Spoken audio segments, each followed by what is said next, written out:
এই দেখতে পাচ্ছেন খুবই সুন্দর একটি জায়গা। ওই যে দূরে নৌকা বাঁধা আছে, খুবই সুন্দর। দেখুন এই পাশে চর, নদীর পাড়ে অপরূপ সৌন্দর্য। সবাই গোসল করছে, সেই সুন্দর।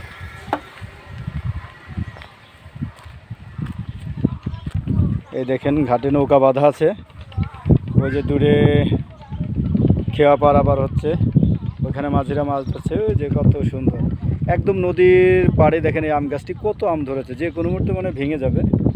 দেখছেন কতটা সুন্দর, খুবই সুন্দর, অপূর্ব সুন্দর। না দেখলে বিশ্বাস করা যায় না চোখে, এতটা সুন্দর প্রকৃতি আমাদেরকে দু হাত ভরে দিয়েছে। দেখুন কত সুন্দর। যদি ভিডিওটা ভালো লাগে অবশ্যই লাইক কমেন্ট করবেন, শেয়ার করবেন। আর আমি বন্ধুদের বলবো, আপনারা শুধু নিজেদের ভিডিও করলে হবে না, আপনার অন্য ভিডিওকে লাইক কমেন্ট শেয়ার করতে হবে, তাহলে কিন্তু ভিউজ বাড়বে এবং আপনার আইডিয়া বড় হবে। ধন্যবাদ।